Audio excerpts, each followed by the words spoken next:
Kenya, my motherland. In this country, there was born a power woman and a powerhouse. My name is Miss Mueni, and this is my YouTube channel. Welcome.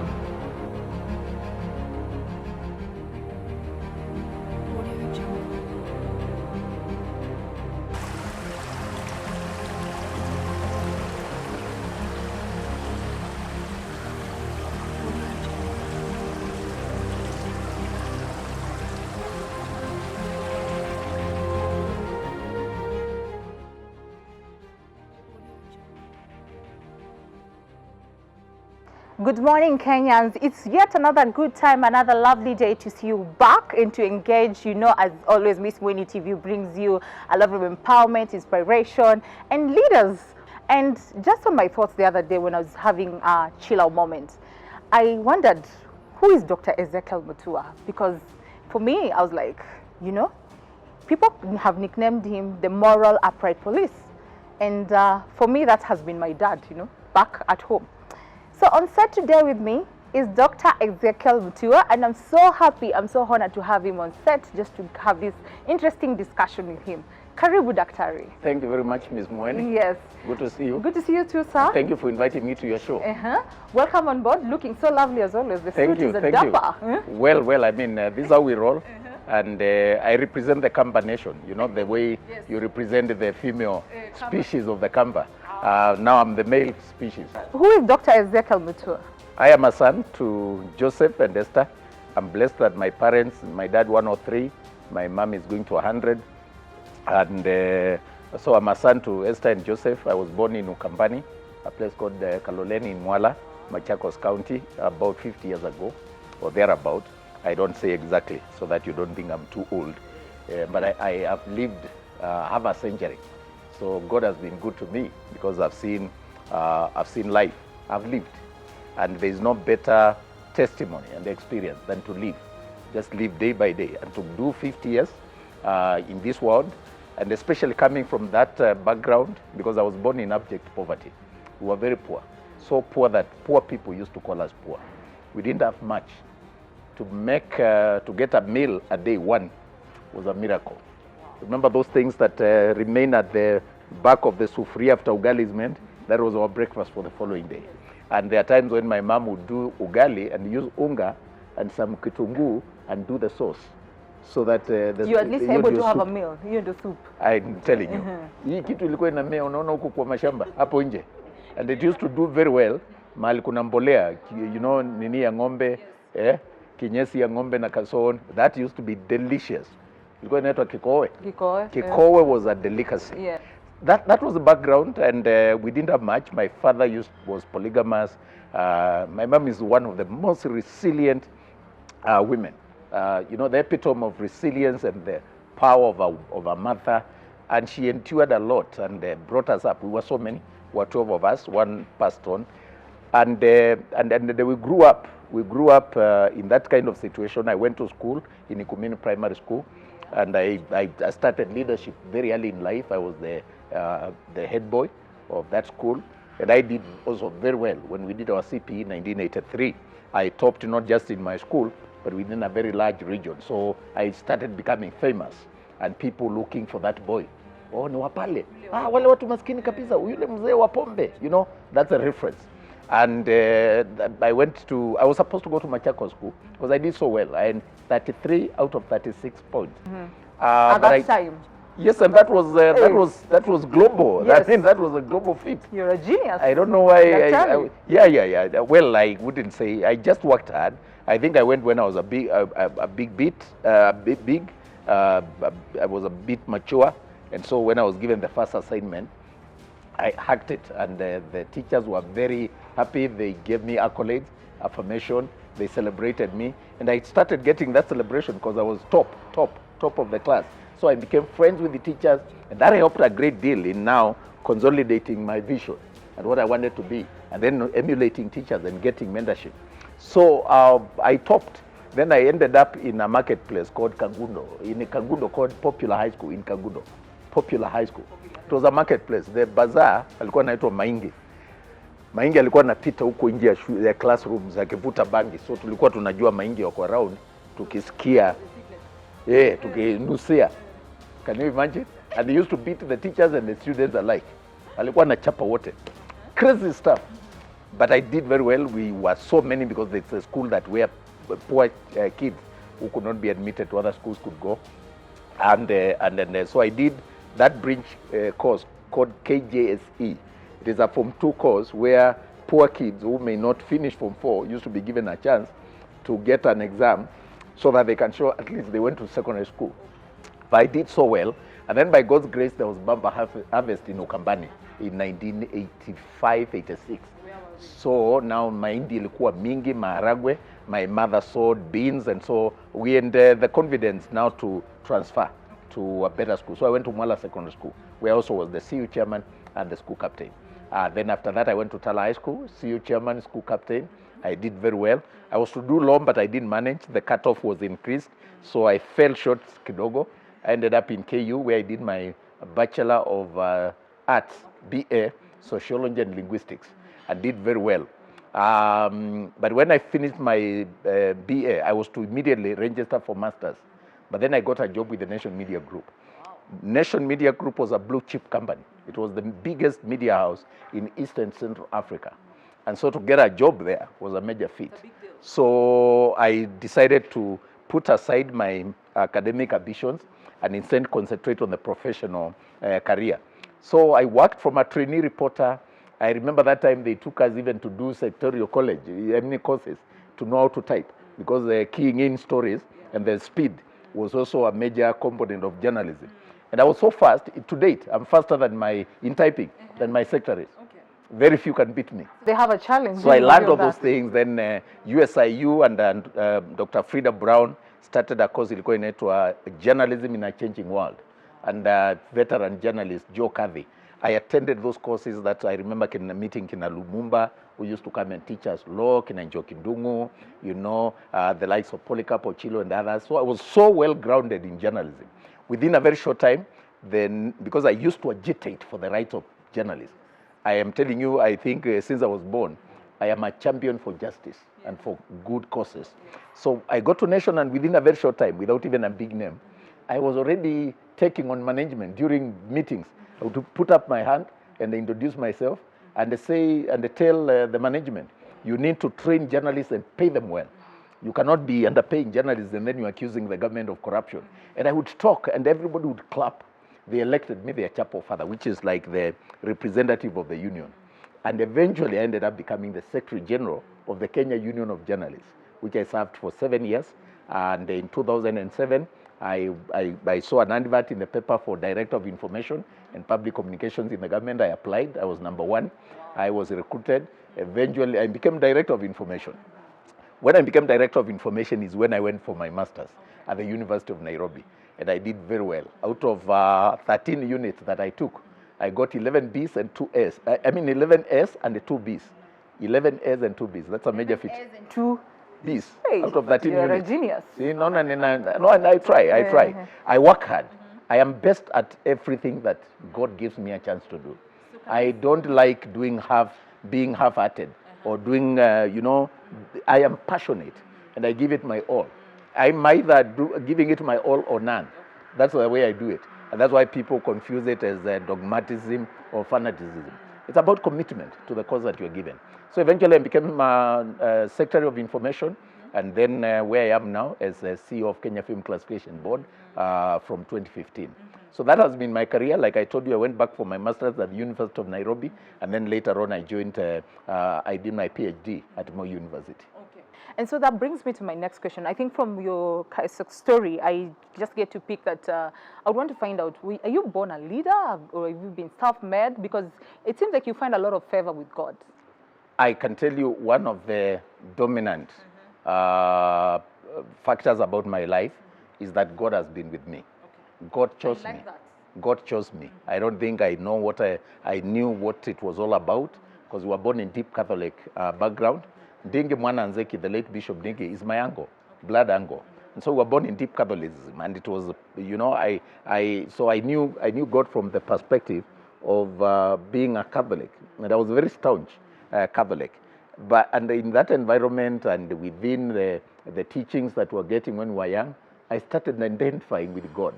And to see myself topping in Ikumen Primary School in 1983, to see myself being recognized, to go to secondary school and become a star in so many fields, I started ascribing those milestones to God's grace, and it has worked for me.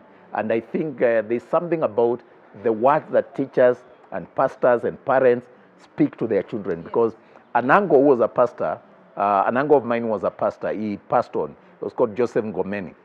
One time, because I used to go to Sunday school, I was good at reciting verses. And one time as he carried me on his bike, he told me, do you know, I feel, Ezekiel, you could end up changing, being the turning point for your family. Wow.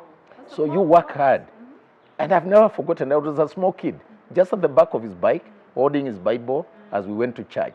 And those words kept replaying in my mind that I could be the turning point. And I kept, therefore, absorbing the word of God and reading the verses. Somehow God, I would go into some closet and find my brother's notebooks and stuff they'd written that was very inspirational. I would listen to a radio program. We didn't have TV. We only had one transistor radio that belonged to my dad. So it was given to me. I used to have it a lot because I used to pass. I was number one throughout in Ikumen Primary School. So that was the incentive, that I could be allowed to go to the field with the radio to listen to football. And I became very patriotic, by the way. I used to listen to J.J. Masinga, Joseph Admolera. You don't know those ones. Those ones are agents of day.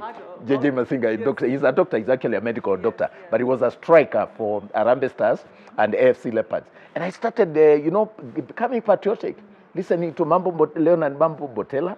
I started becoming patriotic at a very young age. And then the words teachers were saying, the words that my pastor was saying, the words that my mom would tell me, oh, watu wanaongea vizuri sana juu yako. Ando nima kuendeta mwana, and I would like, oh. So I became different. Yeah. From an environment that you wouldn't ascribe to anything, like they told Jesus, can anything good come from Jerusalem? I somehow, by God's grace, I was picked out. God picked me. God chose me. And everything that I've done in life, I ascribe it to God's grace, nothing else. But I do work hard. I do try to do what is right. I think if I dropped dead today, I owe no debt. I owe no grudge. I have no grudge. I owe no debt. I try to live right and to live good with the people every day.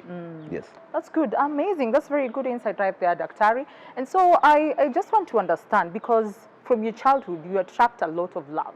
Yes. And currently, right now, as we can see, like what's happening around, we have the creative minds always trying to say, they feel like you're scared to them, Most of them who are not doing what is right, but to them they feel like it's right, You know what happens, my sister Ruth?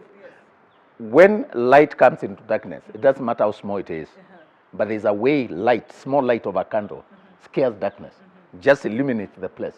If you see someone who is attracting that kind of attention, it's because there's a problem. It's not me. It is not, the problem is not the light. It is where it came. Before I came to KFCB, you were not hearing much, but I came with a purpose and a commitment to change the industry, because this is a major gateway. There is a book about 7 mountains of influence. And one of the greatest influence of a mountain of influence is the media, entertainment, and art, which is what I'm in charge of, can build or destroy. The media is powerful. The media shapes character, and especially for the impressionable minds of our children, who are building their character and their values on what they see. Now they're bombarded with betting and gambling, socialite culture, the instant gratification culture. They think they are quick fixes to life, and the TV programs and the movies are not teaching them resilience, to work hard, to fail, to fall and rise again. They are teaching them quick fixes, bribery, cutting corners and cutting, and then the conniving. These are the themes. They are being taught about LGBT to challenge the perspective of the institution of family as a marriage between two people of the opposite gender. Now people are bringing John and George as family, and our children are being introduced to that through cartoons. Imagine. These are big conglomerates, these are big internationals with a clear agenda to destroy the institution of family. And I can tell you, there's no government without family. Yes. Our strength stems from strong families. Exactly. There cannot be no stable government. There can be no stable society without stable families. So when you start corrupting the perspective and the institution of family and the interpretation and the meaning of that institution, you are destroying society. And I always say, when I say that these concepts are actually inimical and dangerous for the stability of the nation, yeah, I've issued this statement. People think it is dangerous, but if you look at it from what I'm saying, then you agree with me that destroying family, you are as good as a terrorist. Yes, agreed. Honestly, I mean, if you stand against what is the order of nature, Yes. because what do terrorists do? They teach hate. Yes. We want more. We want a society that has more love, a society that cares about the environment, a society where we love each other, we embrace each other, we forgive each other. There is another dogma or another doctrine that teaches people that we hate, and even if we kill, we kill for a cause. That cannot be right. Yes. So if you tell me that you can allow movies that are going to promote destruction of the family, you are as good as a terrorist. I don't care what you think, but challenge me from fact. Okay. Because why are you doing it? Why don't you, if you fall in love and you fall for that crap, do it in your private. So, We have no business regulating what people do behind closed doors. But I have an issue with people coming to the public space Yes. and trying to show that as a way of life. Because government should regulate the public space for the common good. And what even does our law say? What does our constitution say? It does not permit those kind of behavior. So when I came in and started speaking about those things, because when I got to KFCB in 2015 December, I banned 15 adverts, including Kenya breweries. They were bringing beer, adverts, condoms, and cigarettes during the watershed period. The watershed period principle in Kenya and the law says that between 5 in the morning to 10 in the evening, all programs that are aired on TV and on radio should be suitable for family viewing and listening. So they were breaking the law. So I started from that perspective. And then they connived and said KFCB should not even be regulating TV programs. They said actually adverts are TV programs and it's not the purview of KFCB. We went to court. We battled for 6 months and I won on every score with costs. I told my board, you don't need to pay lawyers. I will represent the board.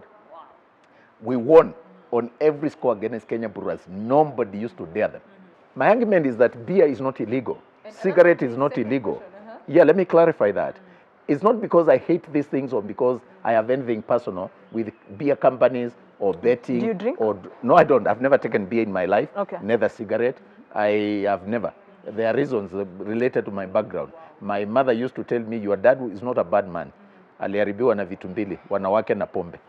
So, but that's a story for another day. But let me come to this. Yes. Beer is not illegal in Kenya. It's a legitimate business. So is cigarette. Even condoms are not illegal. In fact, they're used by adults. They're okay. But you don't go and supply beer in a school function. True. You can't even say, you can't say if we finish a school event, let the kids sit there and take soda and let the parents let be served in a school environment. You can't do that. Why? Because we don't even want to expose them. So the reason why I regulate with such audacity and strength and firmness is because we don't want to expose children to harmful content, to think that drinking makes you macho, you become a stronger guy. Unaona hizo adverts, imara kama simba. When in truth we know that Kiambu women, where there is rampant cases of drunkenness, there is nothing imara about the men of Kiambu. Yes. So why are you misleading children to think that when you drink beer, you gain sexual prowess? You become a champion. And the advert says imara kama simba. So I banned it. I banned those ones. So my introduction to KFCB as a regulator was so strong, had such a punch that everybody woke up. They said there's a new sheriff in town, and they nicknamed me the moral cop. Now that tag was supposed to be scornful and antagonistic to paint me as unreasonable, intolerant, and so on. But I embraced it. I actually said we need more moral champions. We need more moral cops. It's not just me. And I started the campaign. Right now it looks okay to talk about moral values. I was actually blessed this week. I presided over an event of veteran broadcasters you know, the likes of Opachi Machoka and so on. They called me as their chief guest in a Zoom meeting. They were launching the association. And speaker after speaker talked about my campaign for moral values. They said, you have done a good thing. We support you. We stand with you. And I can tell you, we've done surveys. People think the guys who make noise, just a small group on Twitter, lost kids who have keyboard warriors who have access to, who are calling me now the Deputy Jesus, and they are saying that I behave like the fourth member of the Trinity. What's your relationship with content creators? Because there's nothing personal. I can't say there's any relationship between me and them. I do my job, they do theirs. Because the law requires that before you shoot a film, you get a license. So if they have a license, we have no problem. And if you apply for a license at KFCB, we are the fastest organization. We are so efficient that in 15 minutes you have your license. So my relationship is serving them. My relationship is ensuring that they do not violate the law. They don't make films without obtaining a filming license. Number two, when you do the film, you bring it for examination and classification. So if you have not done that, then I'm a bad guy because I will ensure that you do the right thing. Like the if you are doing guy? it, we have no problem. Yeah. Like the Taka guy? The Taka guy, I called him to the office because I read his story and I realized he was just a lost kid. And I told him there is no fame in singing Taka. It degrades women because he was saying it's a lady who, you know, he was a jilted guy, and he was saying he had spent some little money on this girl and then she left him. So his reaction to ventilate was to call her Taka. And it was not just Taka. You know the song? I only heard about it when you addressed it. Sema na unakufa nakuja kwa mazishi yako, watu wakilia na cheka, something like that. It was a funny thing.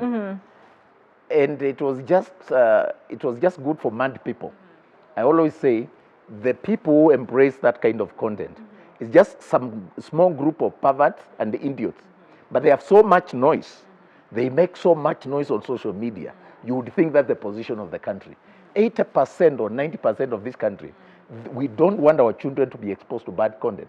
If you are really a parent, even the LGBT community, anybody who has a child, they don't want their children to be gays. They don't want their children to be violent. So you don't want your children to watch violent content, and they think that, we square it out by fighting. We regulate content for two major purposes. One is to ensure that film and broadcast programs conform to Kenya's culture, moral values, and aspirations. And the second important one is to protect children from exposure to harmful content. That's why we regulate. And in regulating, we rate and classify for age suitability. So we say this is general exhibition, GE, this is PG, this is not suitable for this and that, so that the consumer knows, so that if you're buying it for your child, you know this is good, or if you're watching it yourself, you know this is rated this, and then we go ahead and say, why did we rate it GE, general exhibition? We say the classifiable elements in that kind of content. So our role is very important. In fact, I always say we are so important for national development. If you remove KFCB, and this is very important, if you removed Kenya Film Classification Board and the content regulation, then it's like removing KEBS, Kenya Bureau of Standards, from rating or regulating what we consume. So somebody will do this concoction and put all manner of things. The next minute you know that. The next minute, it affects the health of the people.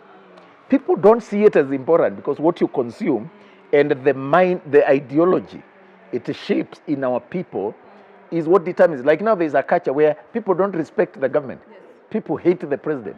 People can scandalize and say very bad things about ministers and they treat them, you find young kids, small boys and girls tweeting about the minister and calling him names, calling the president. It's not fair and it cannot be good, Ms. Mueni, for the president to shut his social media accounts because small kids, misguided, maladjusted kids are insulting the president of the country. Do you know it's a curse? It's a curse. I don't care what you think about the president. I don't care whether you voted for him or you didn't. The moment he is the president, insulting him is like insulting your father. Yes. There's nothing you can do about your father. And until we have those morals where we say the leadership of the country needs to be respected, there is no heroism in insulting the leadership of the country. There is no heroism in insulting your parents. There is no heroism in insulting institutions of authority or governmental authority, God, parents, and so on. An orderly society respects those institutions. Someone said, if you want to poison a society, poison their stories. If you look at most of the stories in our news, item number 1, number 2, number 3, it's negative. It's about murder, rape, this, corruption, this, people fighting in city hall. Yeah. You don't get any edifying, inspiring, content that gives hope. But and that here can. we are giving you inspiring content. This is why I came. Yes. You called me Thank you yesterday. very much. Yes, I couldn't miss this for anything. Yeah? Because we need alternative content that reverses this moral decay, that gives alternative news. Because I always say, yes, I can see we are very firm and we are doing a good job. But when you tell kids don't watch that, you need to tell them watch this. We need to provide. So I'll channel them. I will now campaign for this kind of programs. And so I embrace it. Programs like this, I can refuse a program for an interview with a major media house to give you also as much attention, because it's not about the popularity. It's about also ensuring that we have alternative content that is going to drive the narratives. And look at the way, even at the international level, the way Africa and Kenya is painted. If you read the stories in the Western media, you think Africa is just a continent of wars, civil strife, bad politics, anger and the famine and so on, and disease. This is the most beautiful continent. Of course. Endowed by God with resources, green, with brilliant people. Yes. Look at where we are. Yeah, very what beautiful. Would you miss? Oh You my would think God. you are in Washington, D.C. Right away. Yeah? Just look at You the would flowers think you're in like that. Washington, D.C. Look at this. Look. This is a beautiful country with great people. We're not just beautiful in terms of infrastructure. We also have great minds. This is a home of M-Pesa. This is a home of Lupita Nyong'o. This is a home of Eliud Kipchoge. Yes, this is the home of Dr. Ezekiel Mutua. This is a home of Dr. Ezekiel Mutua. This is a great country. We are this is the ancestral home of Barack Obama. Exactly. The home of We the keep late forgetting Wangari that. Maathai. Yes. This is a beautiful continent, a beautiful country. But when you listen, if you ask somebody out there, they think Kenya is Africa and Africa is Kenya, and it's just about famine, it's about chaos, and they don't reflect on their negatives. You don't see, for example, I always argue with our journalists, why do you show dead bodies of people in an accident or something? Have you ever seen a dead body in CNN? No. You never see. I've never seen. They don't show. They don't show. Even when there was the terror attack in the Twin Towers in the United States, they never showed single body of an American. Who is dead? Because you're glorifying terrorists and you're making people get scared of the evil. So they completely didn't show. And I can tell you, thousands of people died during September 11. During that terror attack in New York and the Pentagon, I can tell you people died. Buildings collapsed, but they never showed one single dead American. We do here, even before the families know, we have already shown dead bodies, mutilated bodies, gory images against the law. We are not proud of ourselves. And one of the things that I do, I'm proud of myself, my Africanness. Yes. I'm proud of who I am, and I want my children to grow having the self-confidence. I liked when we spoke on phone. I've never met you since Adam, but I was so impressed by the way you articulate, the way you have self-confidence. And when you spoke to me, I was like, we need more young people like just those. Like Miss Mueni. Yes, a brand. And on that and note, the people are confident. Yes, just give me work to ambassador, be an ambassador. Become an ambassador of clean content. We support you. 100%. And you have a channel. Agreed. Yes. In fact, you are ahead of anybody else we have picked. We have been working with the likes of Mchungaji and Mtumishi. Water Mongari is our national brand ambassador. Pick content. Become a clean content ambassador. You have a channel. Populate this channel with the clean content. Yes. When we have adverts, we'll bring them here. When you want interviews, I will not just come, but I also bring other people. Okay. Yeah, so Thank this is an open opportunity for you. Madam Director, Madam Producer, I hope you've heard Wamesikia, na amri ni kubwa kuliko aliitoa. Kabisa. Hiyo ni amri. Thank you very much. Yes. Appreciated. Yes. So what is the future of KFCB? It's great. It's great. As we speak right now, I have told you I'm having a meeting with the members of parliament. Okay. We are trying to review the Films and Stage Plays Act, which is the law that governs our operations. and an organization grows big through three major areas, which is what I've focused on. One, you build the people, the capacities of the people. So when I go to KFCB, I started by delinking the staff who are seconded from the ministry so that they become full employees of KFCB. And I went through Treasury, the D.O.P, and I managed to get all of them. Otherwise, when I got there, majority of the staff were seconded by the ministry. So it was like it was not a fully fledged parastatal. So then I have employed, now we have recruited senior managers. We have a new organizational structure approved by the government with the money. Now we can employ very senior people. And it has even raised the profile of KFCB and categorization now. We're in category 3, 6B, which is higher than universities. So in terms of cloud, I am senior in government than a vice chancellor of a university. We have done that, so we created a new organizational structure that put us on 6B as a regulator. We are with Central Bank, Communications Authority of Kenya, and so on. Then, so I started by sorting out the element of people, because any organization must focus on people. Yes. I can tell you I'm so proud that in this corona, I address my staff and tell them none of you will lose their jobs. As long as that I'm was the my CEO. next question. Not a single one. Even the ones whose contract ended. So how are you coping up with them? No, I told you I focus on people. Yes. When I go to KFCB, the annual budget was 88 million. Now we managed to raise it to 600 million. Wow. Yeah. So we have money. So we can pay our people without even generating A&A. But we are generating a lot of A&A. I'm creating a lot of opportunities. So I've sorted out the people issue by having the new organizational structure approved by SCAC. And the fact that we have recruited senior managers, head of finance, accounts, procurement, and so on. Then the next thing that you do is resource mobilization. Okay? And like I've told you, we have raised the profile of KFCB from 88 million to our portfolio is actually over 2 billion now as we speak. Partnerships, the capacity of our social media, the ability, the networks that we have locally, internationally, the partnerships, the things we do.